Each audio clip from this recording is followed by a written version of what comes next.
परमेश्वर के नाम की महिमा हो। अब परमेश्वर हमसे बातें करेगा वचनों के द्वारा। हम उस वचनों को समझने सुनने का प्रयास करेंगे और परमेश्वर के वचन को समझेंगे। देखिए, बाइबल में, पवित्र शास्त्र में बहुत सी चीज़ें हैं जो विश्वासियों के लिए कही गई हैं, करने को कही गई है, और हम सब बहुत जानते हैं कि ये कार्य परमेश्वर हमसे चाहता है कि हम करें, और हम करते भी हैं। विश्वासी जो हैं उसके सच्चे, वो करते हैं परमेश्वर की बातों को जैसा उसने शिक्षा दी है, हम उसे करते हैं। उसमें एक चीज़ है जिस पर आज परमेश्वर बोलेगा, वो है परमेश्वर का धन्यवाद करना। बाइबल हमें ये भी बताती है कि हमें परमेश्वर का धन्यवाद भी करना चाहिए। उसके हर एक बातों के लिए हमें परमेश्वर का धन्यवाद करना चाहिए, उसके बने रहना चाहिए। लेकिन होता क्या है, हम थोड़ी सी निराशा या दुख तकलीफ घेर लेता है तो हम भूल जाते हैं परमेश्वर का धन्यवाद करना, जबकि विश्वासी को ऐसा नहीं करना चाहिए। आइए एक वचन पढ़ के हम शुरुआत करेंगे। कुलुसियों की पुस्तक 3 अध्याय 17वां वचन। कुलुसियों 3:17 वचन। वचन या कार्य से जो कुछ करो सब प्रभु यीशु के नाम से करो और उसके द्वारा परमेश्वर पिता का धन्यवाद करो। कुलुसियों 3:17 क्या कहता है? वचन में या काम में जो कुछ भी करो सब प्रभु के नाम से करो और उसके द्वारा परमेश्वर पिता का धन्यवाद करो। वचन साफ साफ कहता है। क्या कहता है? वचन में। वचन में मतलब ये परमेश्वर का जो वचन है वो तो है, आपको करना ही है। वो कहता है वचन में, अपनी बोली में। वचन मतलब बोलना। जब आप एक दूसरे से बातचीत करते हैं तो कह रहा है वचन में या काम में, या कोई काम कर रहे हैं तो सब क्या करो? प्रभु के नाम से करो। ये मैं कर रहा हूं, ये उसके लिए कर रहा हूं क्योंकि मैं ये हूं, नहीं। वो कह रहा सब कुछ परमेश्वर के नाम से करो, क्योंकि तुम्हारे परमेश्वर ने शिक्षा दी। अगर आप किसी पर दया कर रहे हैं तो परमेश्वर ने शिक्षा दी है कि आप दयालु बने, जो मेरे विश्वासी हैं। नम्रता से अगर आप किसी से बात कर रहे हैं, प्रेम से बात कर रहे हैं, परमेश्वर ने इसकी शिक्षा दी है। लेकिन जो अहंकार जब आ जाता है तब हम क्या करते हैं? हम सोचते हैं कि ये काम मैं इसके लिए कर रहा हूं ना, मैं इससे प्रेम से बात कर रहा हूं ना, चाहता तो ऐसे भी बोल सकता था। लेकिन वो कहता है नहीं, सब परमेश्वर के लिए करो कि तुम उसके विश्वासी हो, इसलिए तुम उसके लिए करो और उसके द्वारा परमेश्वर पिता का धन्यवाद करो कि प्रभु आपने मुझे ऐसे मीठे बोलने का अवसर दिया, ऐसे सुंदर काम करने का मौका दिया कि मैं उसके लिए, उसके जीवन में कर सका।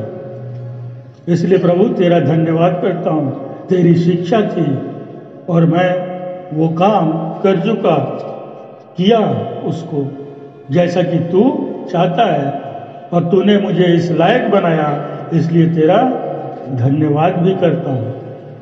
एक और वचन निकालिए, भजन संगीता 95 2, 95 वर्स 2।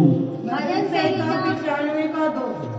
हम धन्यवाद करते हुए उसके सम्मुख आए और भजन गाते हुए उसका जय जयकार करें।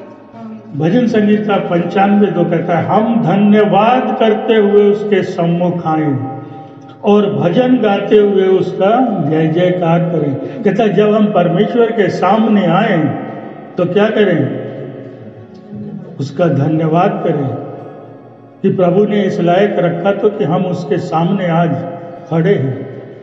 आज हम उससे बातें करते हैं, उसके वचनों को पढ़ते हैं, उससे शिक्षा ग्रहण करते हैं। परमेश्वर हमें शिक्षा देता है, जीवन में कैसे आगे बढ़ना है, कैसे क्या करना है, किस काम को कैसे करें, इसके लिए परमेश्वर हमें अपनी बुद्धि, अपना ज्ञान सब कुछ देता है। इसलिए परमेश्वर के सम्मुख जब आए तो परमेश्वर का धन्यवाद करें कि प्रभु तूने इस लायक मुझे बनाया, वरना मैं भी आज संसार में कहीं धक्के खा रहा होता, किसी दलदल में, किसी कीचड़ में पड़ा होता।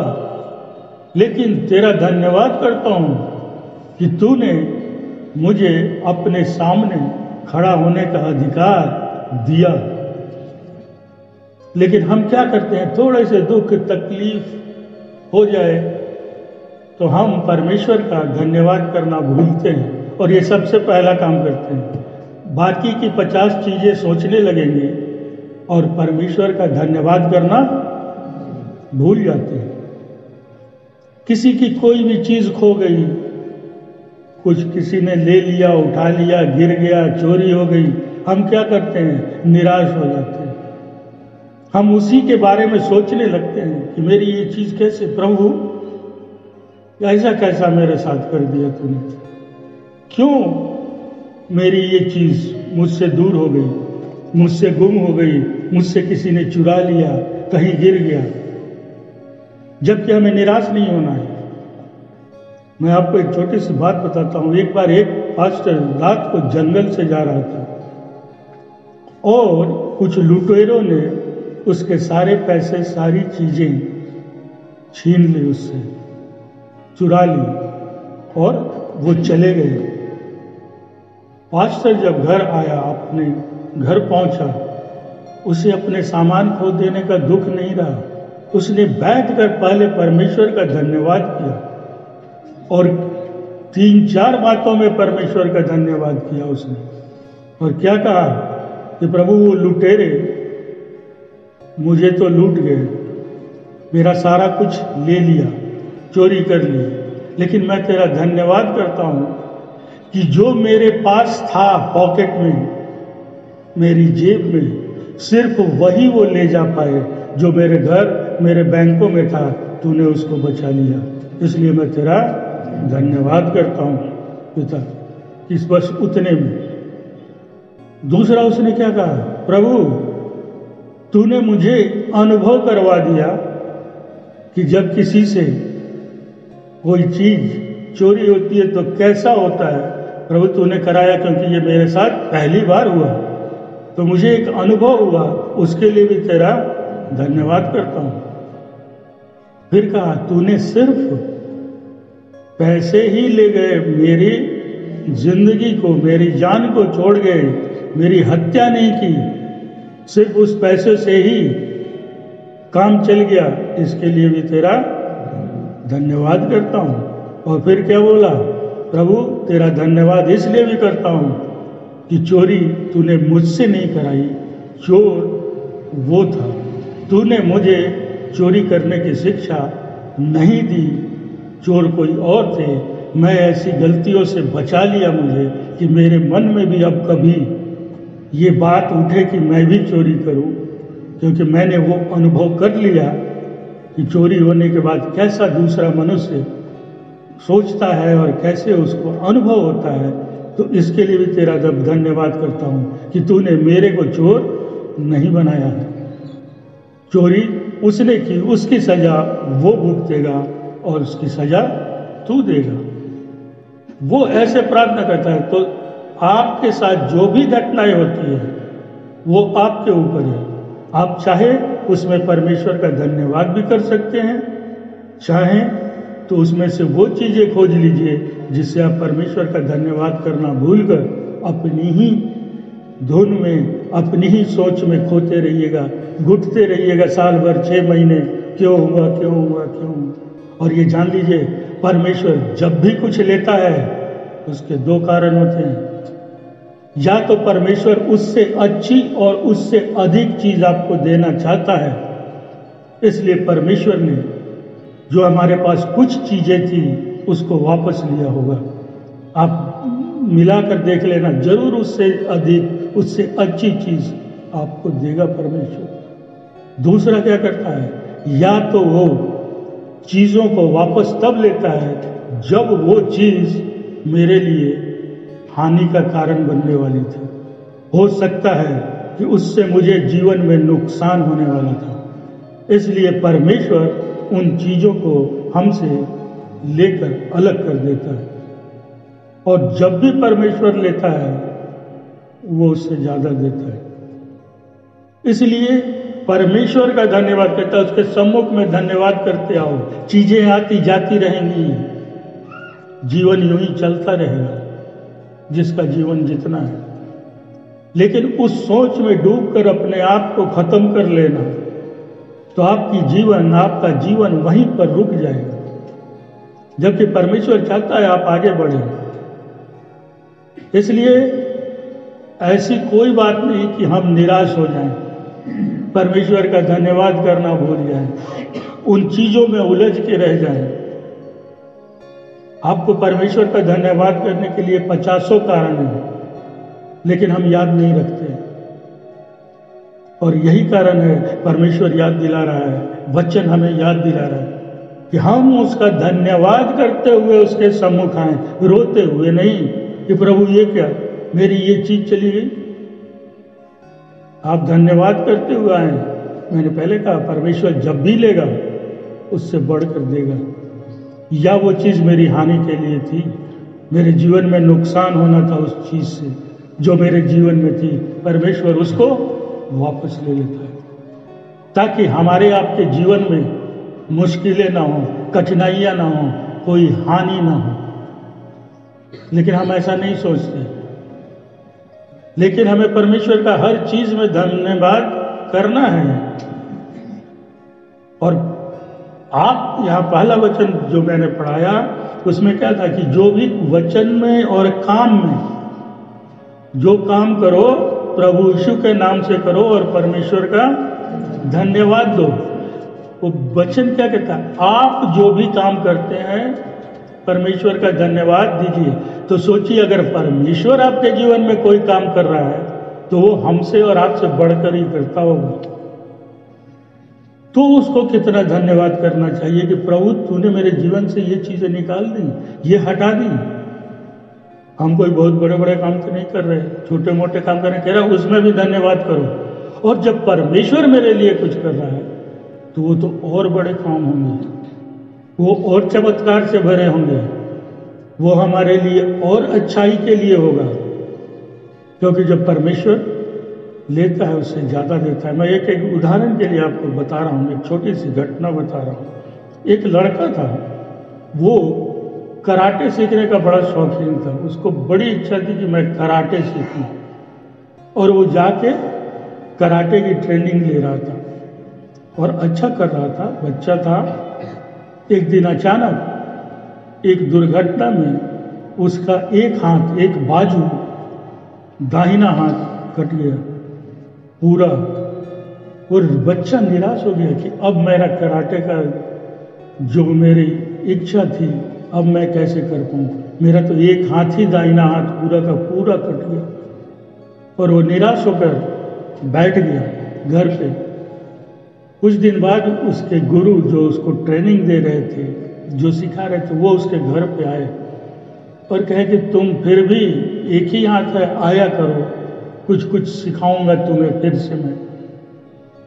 वो बच्चा जाने लगा, कहा गुरु आए हैं, जाता हूँ, सीखने लगा। साल बीत गए, 2 साल बीत गए।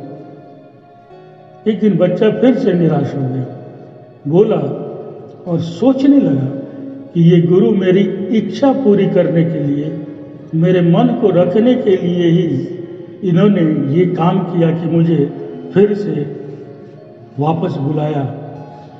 क्योंकि मैं देख रहा हूं कि 2 साल हो गए, गुरु ने मुझे कुछ भी नहीं सिखाया, सिर्फ एक चीज सिखाते रहे 2 साल तक, एक दांव सिखाते रहे पूरे 2 साल तक, और आगे कुछ भी नहीं बताया। ये केवल मेरे मन रखने के लिए एक चीज बताते रहते हैं। और वो निराश होकर बैठ गया, लेकिन जाता था। कुछ दिनों के बाद वहां पे उस एरिया में एक बहुत बड़ा कंपटीशन कराटे का हुआ और गुरु ने इच्छा दिखाई कि उस बच्चे को जिसका एक हाथ नहीं था कि तुम भी इसमें हिस्सा लोगे। उसने सोचा इन्होंने कुछ सिखाया ही नहीं है, एक चीज सिखाई और कह रहे हैं इतने बड़े कंपटीशन में। लेकिन खैर वो गुरु का मन रखने के लिए ले लिया हिस्सा, और करते करते वो फाइनल में पहुंचा वो बच्चा।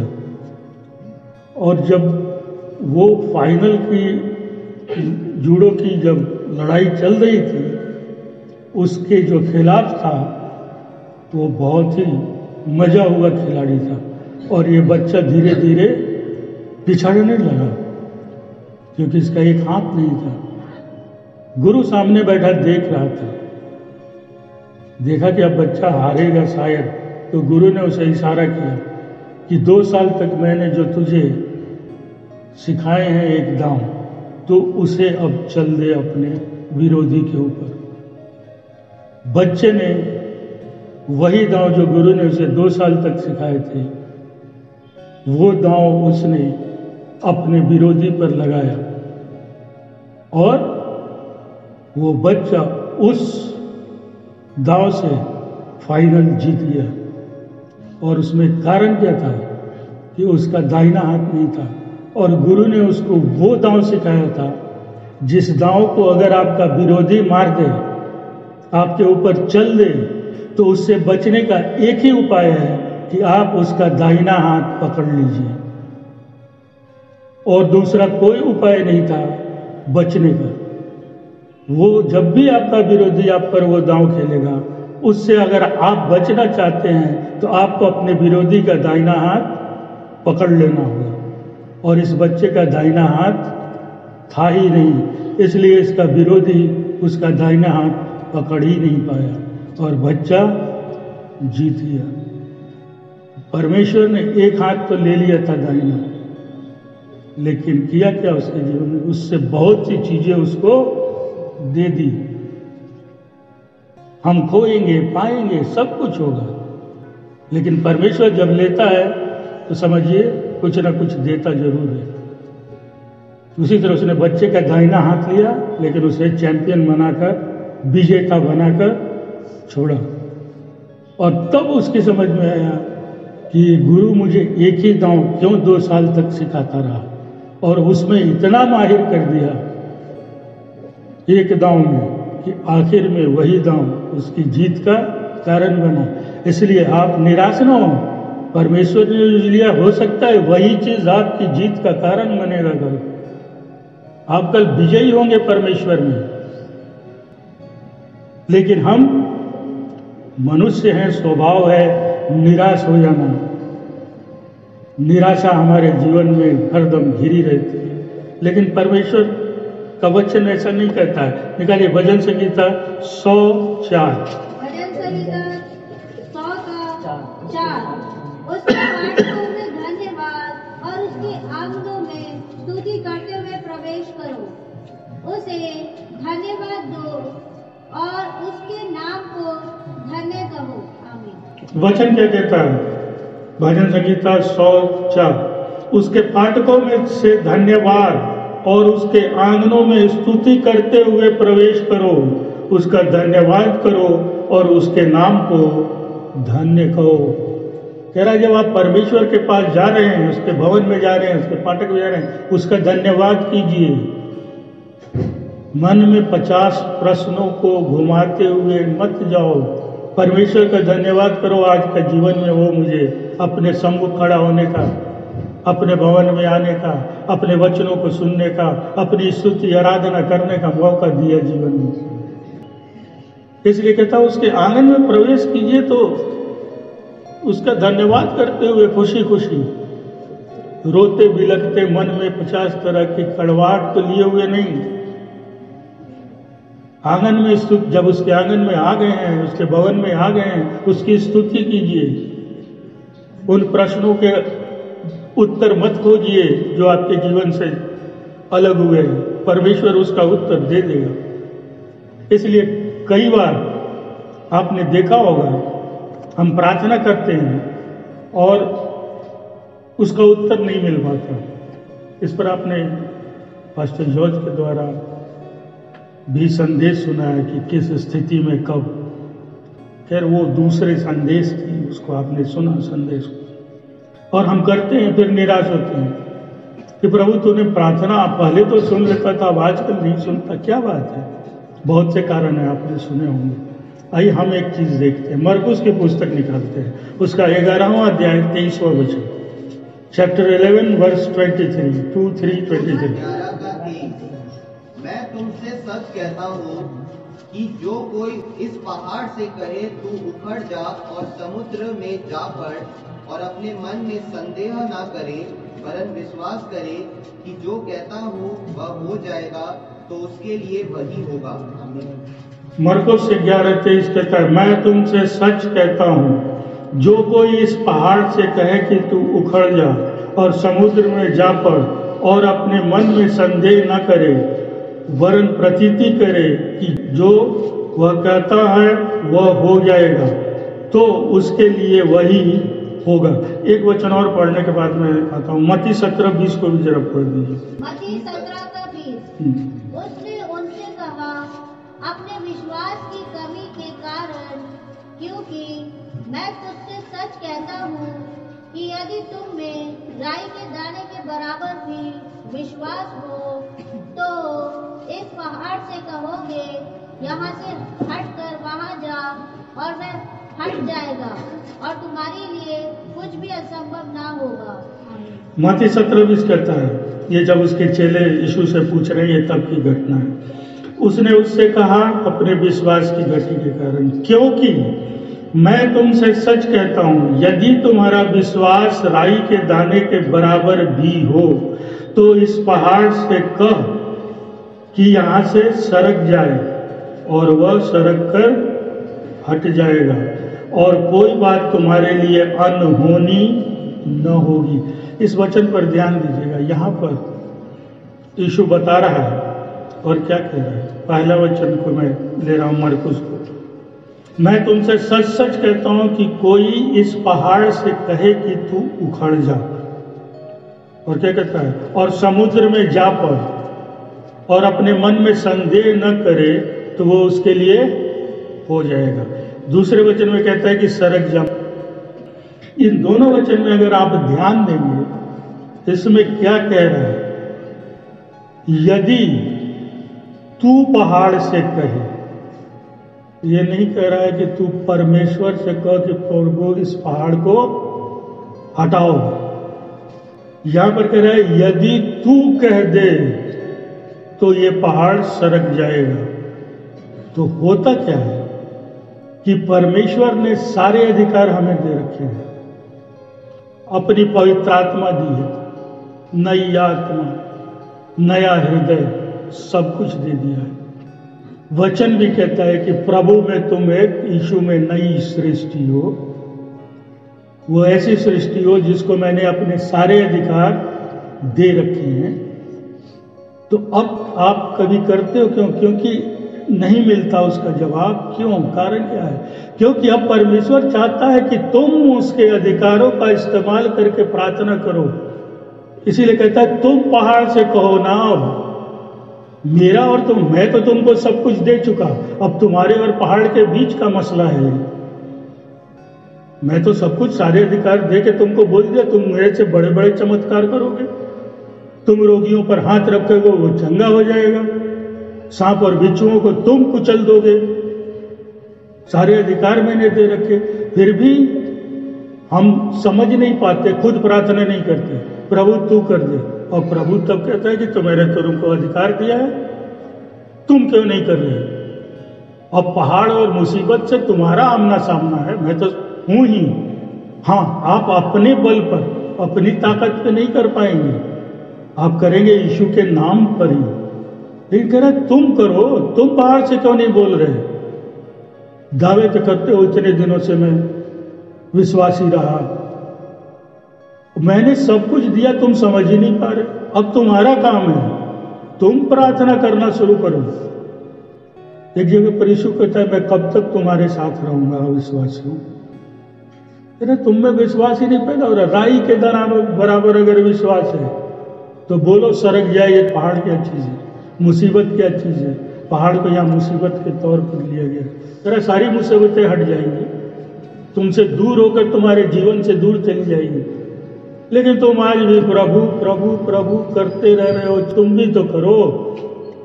क्यों मैंने तुझे अपना विश्वासी बनाया, क्यों सारे अधिकार दिए कि अब तुम शुरू हो, लेकिन अब होते ही नहीं।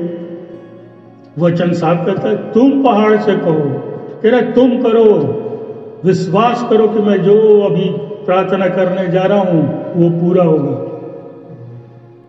तेरा राई के दाने के बराबर भी विश्वास नहीं है तो अब तक क्या किया, कहां थे अब तक तुम।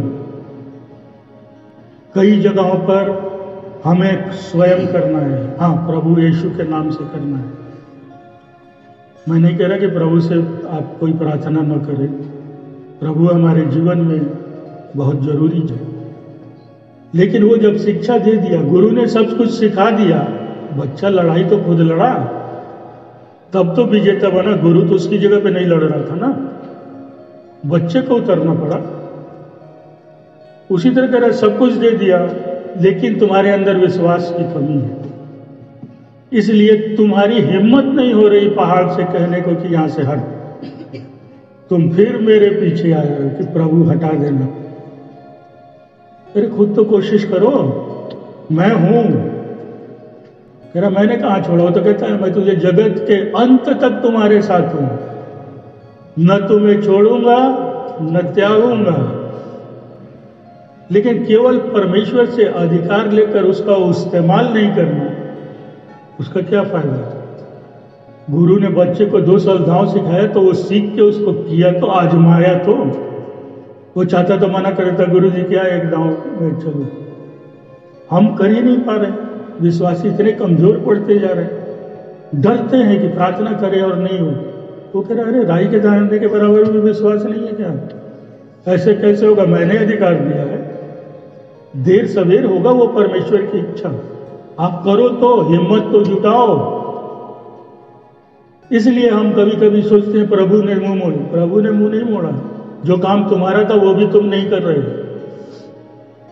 और आप करने लगो, देखो प्रभु करेगा। कितना अच्छा वचन दोनों कहता है कि तुम करो, सीधे शिक्षा दी कि तुम, क्योंकि अब तुम इस लायक हो गए हो कि तुम पहाड़ से कहो, मुसीबतों से कहो, बीमारियों से कहो, रोग से कहो, तो वो हटेगा, क्यों नहीं हटेगा।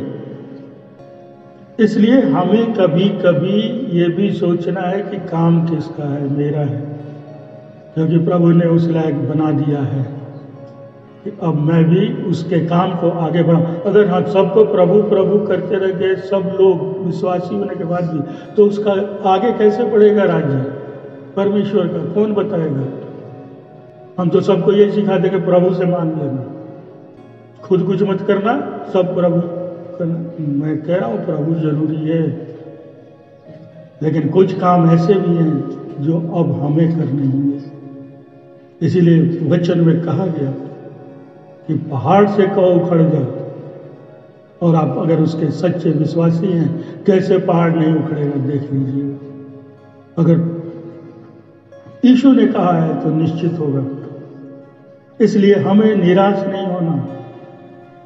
परमेश्वर ने हमें बहुत सी ताकतें, अधिकार, सब कुछ दे रखा है। दिक्कत कहाँ है, हम उसका इस्तेमाल नहीं कर रहे। जबकि प्रभु ने सब कुछ शिक्षा देके कहा जाओ संसार में अब दिखाओ। पतरस करता था, वो कब प्रभु प्रभु करते रहता। जब उसने अधिकार दे दिया वो खुद करता था चमत्कार। 5000 लोग मन फिरा लेते थे, ये क्या है, चमत्कार ही तो है। जहां एक बार खड़ा होकर पतरस बोलना शुरू करता था, वहां लोग आश्चर्यचकित रह जाते थे। वो खुद करता था। तो हमें भी धीरे धीरे, अगर अब तक नहीं किया, करने का प्रयास करना चाहिए स्वयं। अपनी ताकत, अपनी बुद्धि, अपनी ज्ञान से नहीं, मैं फिर से दोहरा रहा हूं, करिएगा प्रभु यीशु के नाम से, लेकिन करिए आप उसके नाम से कि उसने जो अधिकार मुझे दिए हैं मैं उसका इस्तेमाल कर रहा हूं।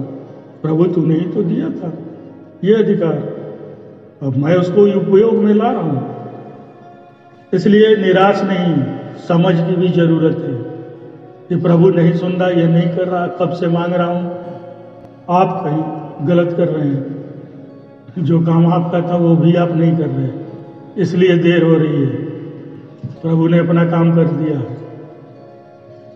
लेकिन परमेश्वर खड़ा होकर देख रहा है तुम कब करोगे, कब तेरे अंदर राई के बराबर, दाने बराबर विश्वास होगा भाई कि तू हिम्मत जुटा पाए। इसलिए निराश न हो जीवन में, परमेश्वर का धन्यवाद करते रहे, जो काम परमेश्वर ने आपको सौंपा है वो करते रहे।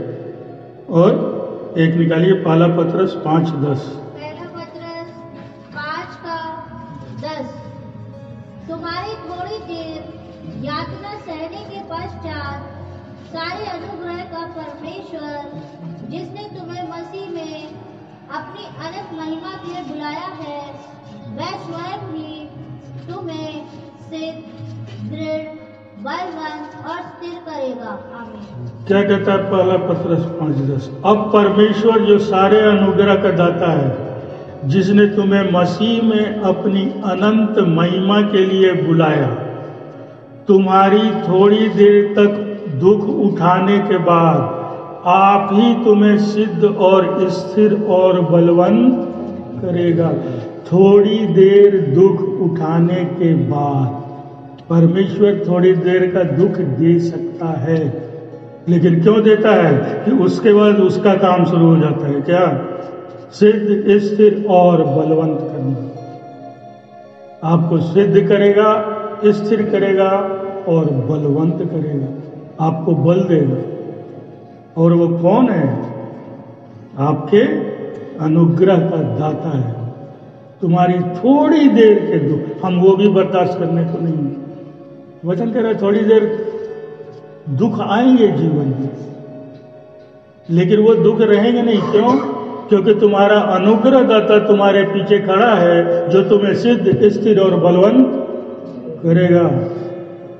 ऐसे कैसे हार गए तुम मेरे विश्वासी होके? कह रहे तुम हार मानोगे? तुम्हारे पीछे तो मैं हूं, अनुग्रह देने वाला। लेकिन थोड़ी देर के दुख के लिए हम परमेश्वर का धन्यवाद करना भूल जाते हैं। जीवन में परमेश्वर से कितने लोग तो दूर हो जाते हैं। धन्यवाद तो अलग की बात है, छोड़ देते हैं परमेश्वर को। और जब फिर दुख पड़ता है उससे ज्यादा, तब कभी याद आता है परमेश्वर को छोड़ दिया था क्या मैंने। फिर शुरू होती है बाइबल का पलटना, उसके वचन ध्यान करना, उसको फोन करना, इनको फोन करना, ये सारी चीजें शुरू हो जाएगी। जबकि हमें समझना है कि थोड़ी देर के दुख के बाद क्या होना है, स्थिर बलवंत होना है भाई। हमें परमेश्वर ने अगर हमें थोड़ा सा दुख आया है मेरे जीवन में और उसको जरूर देखा होगा, इसका मतलब वो मुझे अब सिद्ध, स्थिर और बलवंत करने वाला है। ऐसा विश्वास होना चाहिए कि अब परमेश्वर ये करने जा रहा है। ईशाया की पुस्तक 30वां अध्याय 18वां वचन। यशाया 30:18। फिर भी यहोवा तुम पर अनुग्रह करने के लिए ठहरा रहता है और स्वर्ग में प्रतीक्षा करता है कि तुम पर दया करे, क्योंकि यहोवा न्यायी परमेश्वर है। क्या ही धन्य है वह सब जो उसकी आस लगाए रहते हैं। आमीन। ईशाया 30:18 कहता है फिर भी यहोवा तुम पर अनुग्रह करने के लिए ठहरा रहता है। थोड़ी देर हो सकती है, ठहरता है। वो उतावलेपन में नहीं, परमेश्वर हम आपकी तरह नहीं है उतावलेपन, कहता है ठहरता है। किस चीज के लिए? अनुग्रह करने के लिए ठहरा रहता है और स्वर्ग में प्रतीक्षा करता है कि तुम पर दया करे। आप पे दया करने के लिए वह इंतजार करता है, क्योंकि यहोवा न्यायी परमेश्वर है। क्या ही धन्य है वे जो सब उसकी आस लगाए रहते हैं। कहता है परमेश्वर हरदम न्याय का ही काम करता है, और जो परमेश्वर पर आस लगाया है, कहता है वो मनुष्य धन्य है। कि परमेश्वर जीवन में थोड़ी देर ठहराव भी आया तो समझ लेना चाहिए क्या यहोवा अनुग्रह करने के लिए ठहरा रहता है।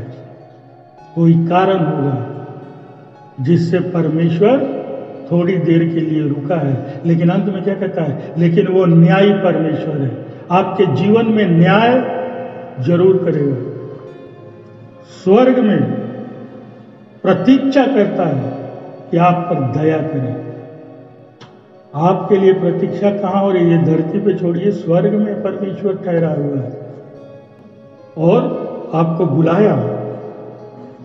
इसलिए निराशा जीवन से हटाइए। आइए आखिरी वचन अब पढ़ेंगे, रोमियो 8:28। रोमियो 8 का 28वां वचन। और हम जानते हैं कि जो लोग परमेश्वर से प्रेम रखते हैं उनके लिए वह सब बातों के द्वारा भलाई को उत्पन्न करता है, अर्थात उन्हीं के जो उसके अभिप्राय के अनुसार बुलाए गए हैं। रोमियो 8:28 कहता है, और हम जानते हैं कि जो लोग परमेश्वर से प्रेम रखते हैं उनके लिए सब बातें मिलकर भलाई को ही उत्पन्न करती है। अगर आप परमेश्वर से प्रेम रखते हैं, नहीं रखते हैं तो ये वचन आप पर लागू नहीं हो रहा। लेकिन अगर आप परमेश्वर से प्रेम रखते हैं तो ये वचन आप पर लागू हो रहा है। क्या चीज? सब चीजें मिलकर भलाई को ही उत्पन्न करती है। आज कुछ खो गया, चला गया, बिछड़ गया, लेकिन उसमें भी भलाई ही होगी, क्योंकि सब बातें मिलकर भलाई को उत्पन्न करती है। किसके लिए? जो परमेश्वर से प्रेम रखते हैं। अगर आप प्रेम रखते हैं, निराश मत होइए, परमेश्वर निश्चित आपके जीवन में भलाई को उत्पन्न करेगा। और क्या कहता है? अर्थात उनके लिए उसकी इच्छा के अनुसार बुलाए हुए हैं, जो उसकी इच्छा के, और हम और आप उसकी इच्छा के अनुसार बुलाए हुए हैं। मुझे नहीं लगता कोई जबरदस्ती यहाँ लाया गया है किसी को, सब अपनी इच्छा से आए हैं। इच्छा किसकी थी? परमेश्वर की थी। जैसा कि मैं शुरू में कहा, नहीं तो संसार में कहीं धक्के खा रहे होते, लेकिन वहां से उसने चुन चुन के हमें आपको उठा के यहाँ लाया। किस लिए लाया? कि उसका धन्यवाद करना भूल जाए, उससे प्रेम करना भूल जाए। राई के दाने के बराबर विश्वास हम में अभी तक न पैदा हो पाया। नहीं, क्यों? हम अपनी पिछली चीजों को खोजते रहते हैं, उसमें डूबे रहते हैं। ये क्यों हो गया मेरे साथ? क्यों हुआ? क्योंकि वो भलाई को उत्पन्न करने जा रही है आपके जीवन। हर चीजें मिलकर भलाई को ही उत्पन्न करती है। विश्वासी के जीवन संसार में नहीं करेगी। लेकिन इसीलिए आगे क्या जोड़ दिया वचन में? जो उसके द्वारा बुलाए गए हैं। अब अगर आप मानते हैं कि आपको परमेश्वर ने चुन के लाया है, तो आपके जीवन में भलाई निश्चित उत्पन्न होगी। अगर आप जानते हैं कि मैं जबरदस्ती लाया गया और इच्छा तो नहीं होती, लेकिन अब क्या करूं, मजबूरी है, तो शायद भलाई उत्पन्न न हो पाए। इसलिए आपके हाथ में परमेश्वर ने सारे अधिकार दे रखे हैं, उसका इस्तेमाल करना सीखिए जीवन में, और परमेश्वर के धन्यवादी बने रहिए। परमेश्वर सबको आशीष दे। आमीन।